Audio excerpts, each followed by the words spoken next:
Yo, what's up sa inyo mga kapadyak? Ako nga po pala si Jade dito sa Jade Cycling. At sa video na ito mga kapadyak ay may i-review tayong isang pinakamurang 6 poles na hubs. Walang iba kundi itong Ragusa na XM750.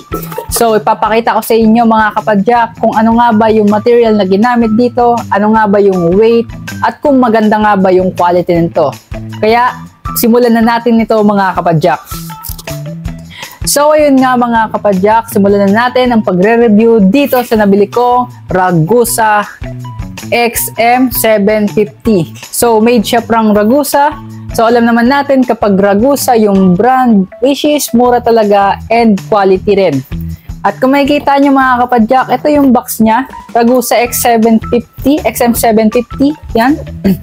At nandito yung itsura ng hubs niya. Pero hindi naman talaga ganyan yung itsura ng hubs.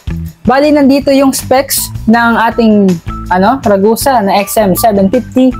So, meron siyang 32 holes. Pero hindi to 32 holes eh. 24 holes yung binili ko. So, ito na yung pinakamurang 24 holes na hubs na mabibili natin online. Yan. Di ko sure sa mga bike shop kung meron ganito. Pero mura lang rin nilang bebenta to. So, ayan, alloy yan. Alloy 6061 and alloy 7075, which is mga magaan yan. So, wala nang paligoy-ligoy pa. Buksan na natin to mga kapadyak. Uy. Yan. Charan! So, ito yung Ragusa. Ragusa na XM750. So, ito yung harap niya. Yan. Yan. Ayan yung harap niya mga kapadyak. Yan. So, seal bearing yan ha. Yan. Tapos, ito naman yung ito yung likod. Yan. At kung makikita nyo, yan. Yan. 6 poles to mga kapadyak. Mamaya papakita ko sa inyo. Yan. Yan. 24 holes lang siya. Yan. Tapos, ang nasa kanyang box, mga kapadyak, this. Ito, pang true axle. Ito, true axle to. Tapos, meron na siyang kasamang quick release. So, hindi na natin ito titimbangin kasi ang timbang nito mga kapadyak, normal na quick release is around 100 grams. Yan. So, yun lang naman yung mga box. True axle converter, pati quick release. Then, yung hubs na po. Siyempre, magpo-focus tayo sa may hubs. Ito, kunin natin yung hubs. Unahin natin sa may likod. Yan, mga kapadyak. So, ang pinili kong kulay is kulay black. Ragusa XM750. So, mga kapadyak, hubs na to is malupit talaga to. Dahil ito yung pinakamurang nabili kong hubs na 6 poles at ang kinagandaan pa dito, 24 holes. Unlike kasi, common kasi yung mga 32 holes eh. Napakabihira lang tayo makakita ng 24 holes. Kaya, sa halagang, mamaya akong sabihin. So, simulan natin dito sa overview niya, sa may design niya.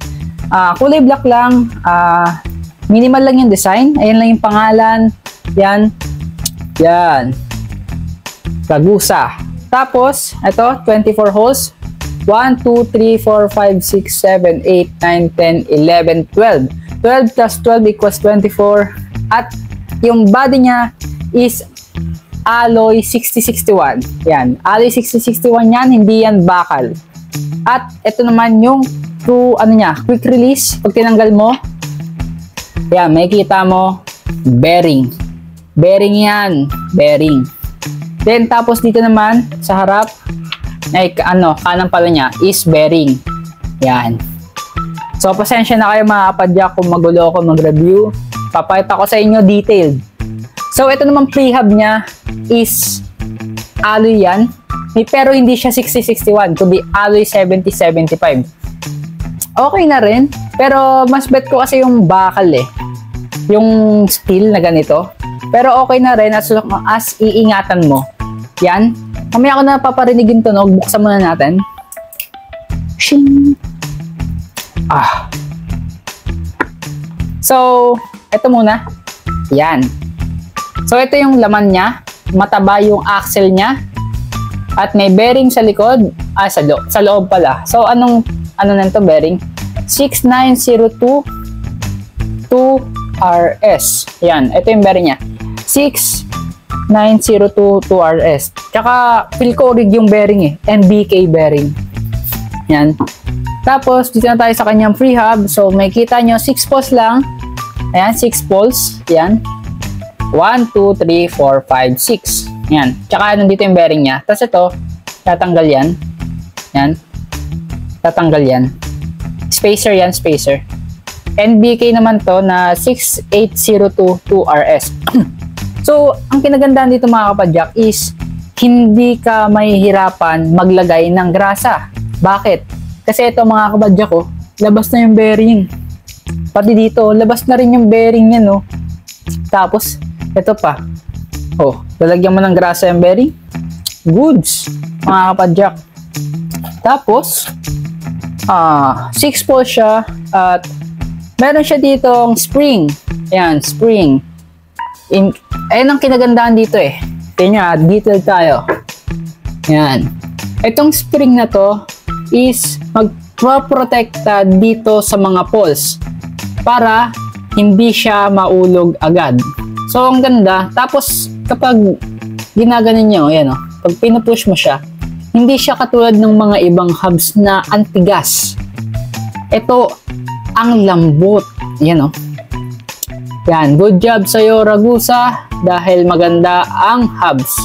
So, bali, ingat-ingat na lang tayo sa pagkabit dito and pagpwersa dahil ito nga ay hindi ordinaryong aluminum dahil ito ay aluminum 7075. At saka tignan nyo naman yung hulma ng kanyang free hub. 6 poles. Tapos, ito po. Sheesh. Yan mga kapadyak. So, madali lang naman mahanapan ng bearing nito. Hindi siya parehas eh. Yan. Tapos, dito naman tayo sa kanyang harap. Tignan nyo mga kapadyak yung harap. Ito maliit. Pang road bike. Pang road bike. Tapos ito, malaki. So, hindi ko alam kung... Kasi yung akin, 40mm yung rim ko. So, pwede akong gumamit dito sa malaki ng 27.5 na rayos. And dito is 29, which is maliit nga kasi. So, ayan, napakagaan. Napakagaan. Yan. Bali, ito rin yung bearing niya. Papakita ko na sa inyo. Ay, iba to 17,287 2RS. Yan. Parang hirap hanapanin to. Tapos ito pang kabila. Same lang rin, 17,287 2RS. Mahirap hanapan nata to, mga ganitong bearing. Kaya ingat-ingat na lang or mag-repack kayo ng ng grasa para hindi masira agad. So, ano pa ba yung ano natin? Yung weight. Siyempre, meron ako dito mahiwagang timbangan. Ito, papasok natin. So, kailangan pala natin ng spacer. Yan.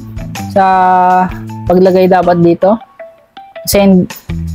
Kasi nga kailangan. Kaya lalagay natin. So, sa paglagay, ganun lang mga kapadyak. Charan! Madali lang naman siya. Basta ayusin nyo lang yung paglagay. Yan. Yan, di ang pantay eh. Kailangan papantayin nyo para pumasok. Tapos, para naman pumasok yan, kasi hindi naman agad papasok yan eh. Pihitin nyo lang yan, mga poles. Hanggang papasukin nyo, 2. Yan. 3. 4. Pasok. Yan. Ito na pala, yung tunog muna pala. Yung tunog. Ito yung tunog. Ito din, nandito yung mic eh. So, lagay natin to. Cap. Narinig nyo naman yung tunog mga kapadyak, no? Oh. Yay!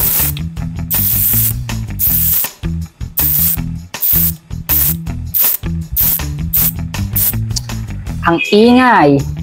Ang ingay, ang ingay, ang ingay. Ang ingay. Yan. Tapos, ito na nga, mahiwagang timbangan. Try na natin, mahiwagang timbangan. Ilan nga bang weight nitong rear hub ni Ragusa XM750? In kilograms, wag yan. Grams tayo. 1, 2, 3, go. Ulit. Ulit. Yan. 270. Yan, 270 yung rear hub. Napakagaan. 270 ah. Yung harap naman, yung harap. Yung harap. 270 and yung harap is 130. 270 plus 130 is equals to 400 grams. So, etong dalawa na to mga kapadyak is around 400 grams only. So, sa murang halaga, sa budget na halaga, meron kang 400 grams na hub, which is magaan na yan kasi nga yung mga ibang hubs umaabot ng 500 to 700. Hindi pa kasama yung quick release nun ha. Kaya kung ako sa inyo, kung bibili kayo ng 6 poles na hubs, eto, Ragusa XM750. Kaso, ang problema is kailangan mo ng rim na 24 holes rin. Kasi nga, 24 holes lang to. So, bihira kang makahanap ng 32 holes or wala talagang 32 holes. So, mali yung nakalagay dito. Hindi yan 32 holes, kundi 24 holes. Yan. Kung may makita man kayong 32 holes, goods, maganda. Kung 32 holes yung rim, pero for 24 holes to. So, para sa akin, first impression ko, maganda. Hindi ko pa naman siya nakakabit, pero sasabihin ko na lang sa inyo, update ko sa inyo kung maganda nga ba itong Ragusa XM750. Which is, di naman talaga to bago. Di siya bagong version. Dati pa to. Yan. Meron nga silang rim set pang road bike ang nakakabit is Ragusa XM750. Kaso parang wala na silang stock ng ganong rim. So, eto na, yung presyo. Yan. Yung presyo nito mga kapadyak, around siya na 1,570. Yan. 1,570 kasi nga naka-free shipping ako. So, nabili ko siya sa Shopee. 1,570. Yan. Nabili yan sa Shopee. And free shipping naman talaga pag sa Shopee kapag bumili ka ng up to 1,000. Yan. Basta gagamitin mo yung free shipping. So, kung para sa inyo, di ba mura na rin yun yung 1,570 na hubs, 24 holes tapos naka 6 poles. Di ba? Sulit na sulit yun. Unlike sa mga 24 holes na naka 6 poles na ibang brand is around siya ng 3,000 pataas.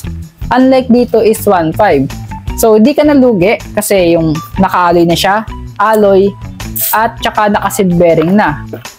At magaan pa, di ba? Ayun lang, simple lang yung box niya. Yan, simple lang yung box niya.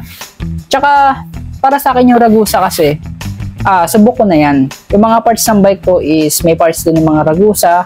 Kaya, kung pipili man ako ng mga bike parts na budget lang, na quality, more on Ragusa o yan, Ragusa. Maganda kasi ang Ragusa. So, ayun lang mga kapadyak. At sana ay nagustuhan nyo ang aking video. So, gagawa na lang ako ng panibagong video about dito sa Ragusa XM750. Sana nagustuhan nyo talaga yung video na ito. Maraming salamat sa inyo. Love you.